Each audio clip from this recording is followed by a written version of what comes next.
Show you one of the packs that came out of one of my vehicles.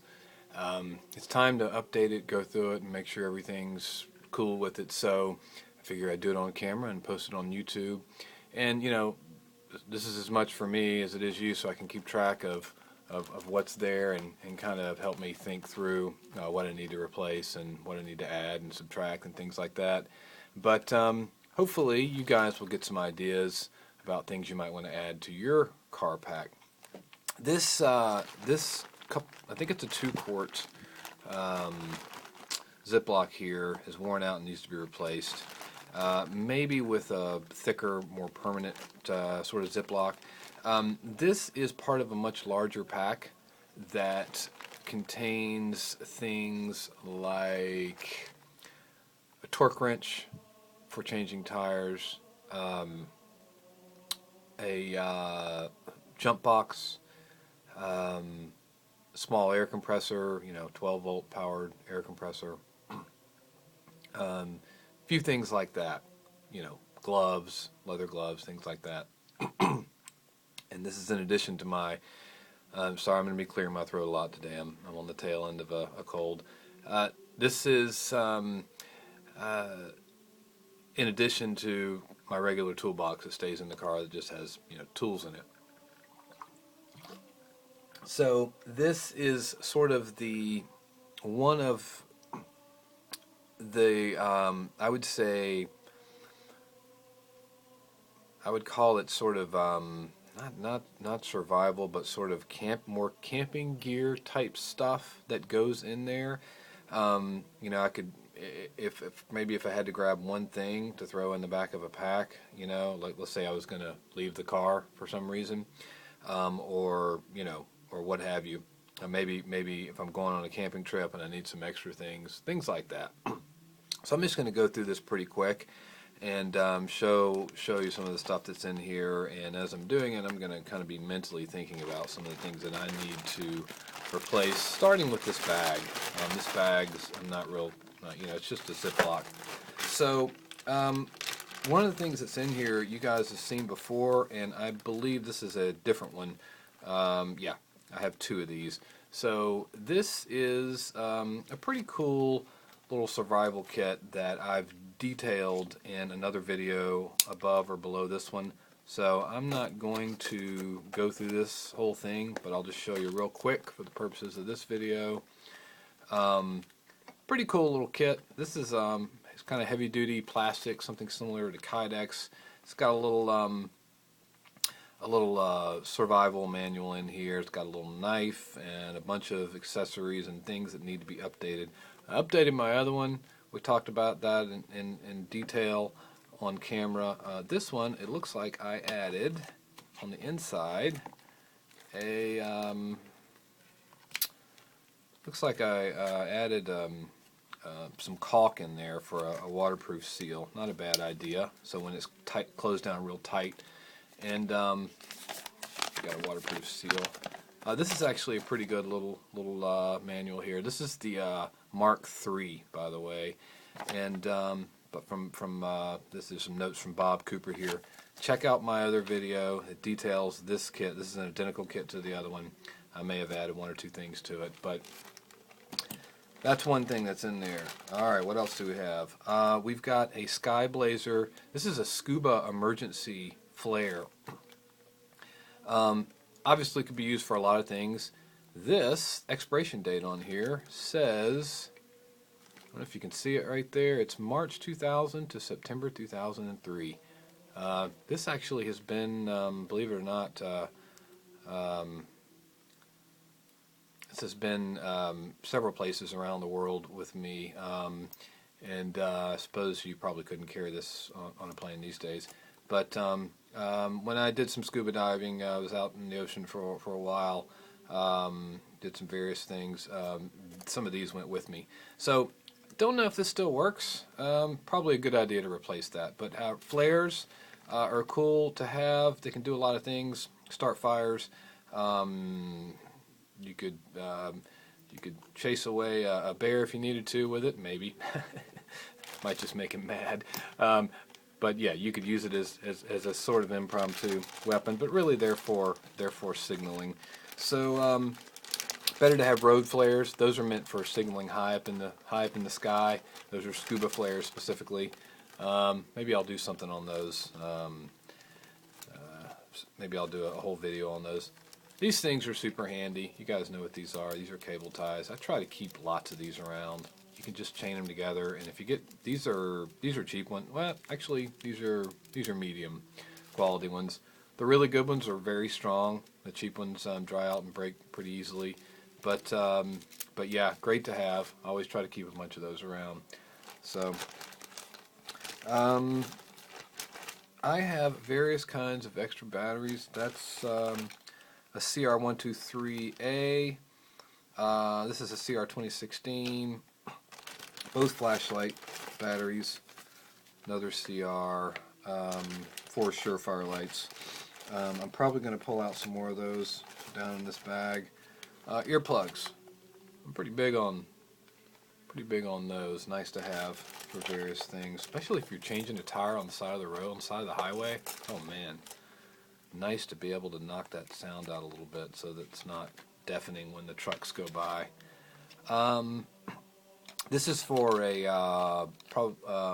this is for the CR123As. Those probably need to be updated. I have a bunch of those, but they last pretty well. They're lithium, as is this, and this goes to a small pin light. There's probably one in here. There's the earplugs. Let's see. Got a compass and a survival whistle in here. Pretty decent Silva, kind of very basic compass here, and survival whistle on a neck lanyard. So it's pretty good. This is a storm whistle. It's very, very loud, super loud. I'm trying to think, it does have a P in it. It's a P whistle. So gotta watch the temperatures on that. More batteries. Here we've got light stick. This looks like it may have been mil-spec, maybe? No, maybe not. Similar. Expired 03. Very, very old. Sewing kit. Good to have, always. Lots of good stuff. The needles. Lots of things you can do with a sewing kit besides sew. Clothing. More batteries. Yep, if you're going to carry lights and gadgets and stuff like that, carry lots of extra batteries. I'm a big believer in that. You really can't have too many. If you're depending on a single flashlight, let's say you go on a little trip and lights go out for a couple days, something happens, and you've got one flashlight. If it's a Surefire or something, and you're using it a lot, a couple of days, it might be hard to get batteries, the kind you need. And if your light's gone, if your batteries are out, it's become just a kind of a lead weight around your belt or in your hand. So I'm pretty big on lots of extra batteries. There's some wet fire tinder, some fire starter from Survival Inc. Again, about probably this feels like it's hard wax type. So probably that's still good. Space blanket. Definitely still good. Great to have. Can signal with it, keep you warm, do lots of cool stuff. Good old basic matches. They look fine. Gonna keep those. Striker's a little worn. Yeah, might replace that. Striker looks like it's maybe seen its best days. Knife sharpener. I like this design for quick stuff. You can also sharpen serrations with this. This is a DMT, and this is a good all around. The red is pretty fine, but it's a diamond rod, so pretty good thing to have, and you can do a lot of sharpening with this, and it's not too big, as you can see. I would add that to any pack. You've seen probably the flat ones they make too. Very good, the stone style. They're all pretty good. I think I had that one for some serrations. Extra bulb for my flashlight. I'm not carrying 6Ps as much. That's another thing I need to update about this kit. This is all stuff from when I used to carry a Surefire 6P.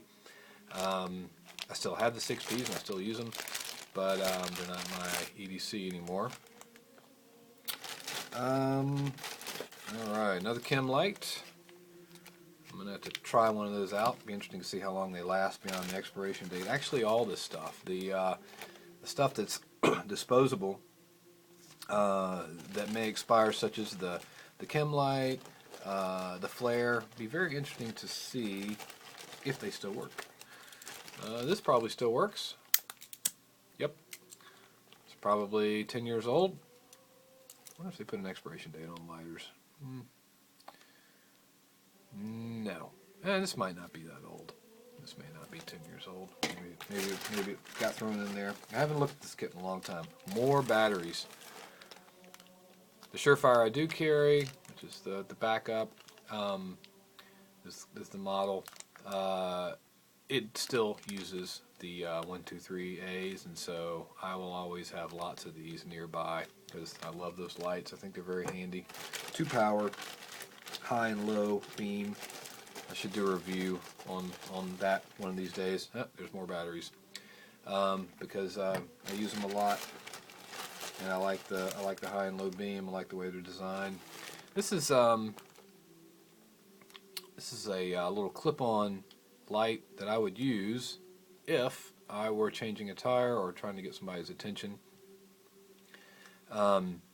This would be, it's not a bad thing to have. I have several of these.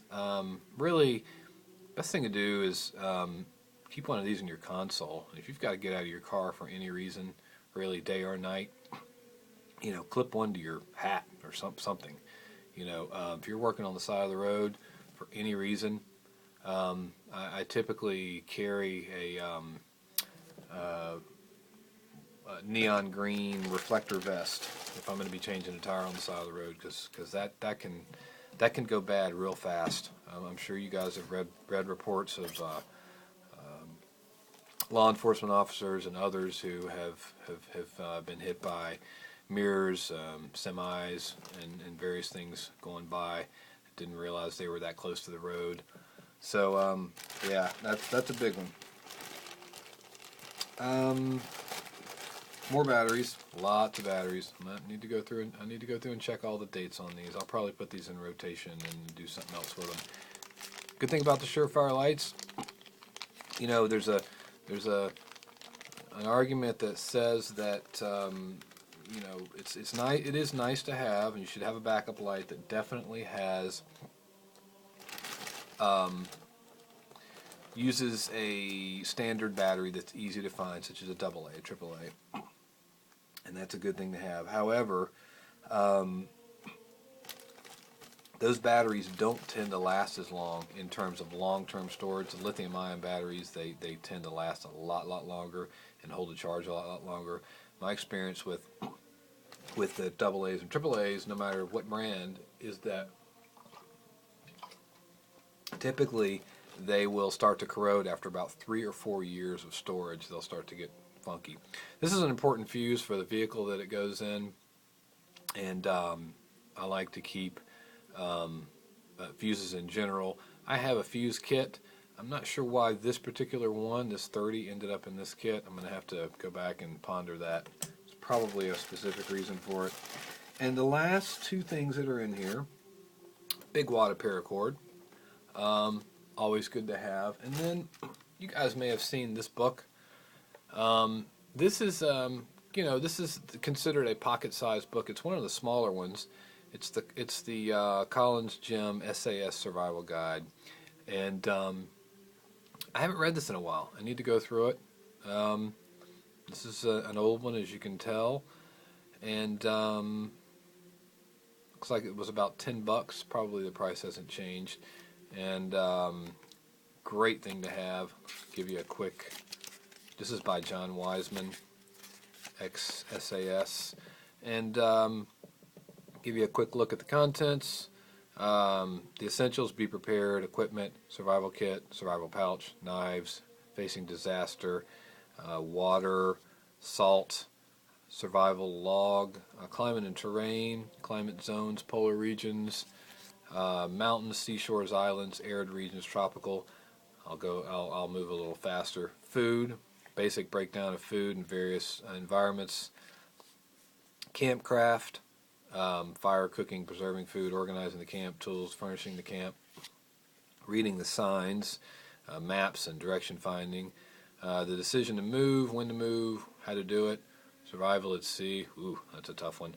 Hopefully you would have, hopefully you would have this and a lot of other stuff if you had to survive at sea. Rescue, signaling, search, helicopter rescue, health and first aid. Casualties, basic. This is all first aid: burns, fractures, sprains, dislocations, all that sort of stuff.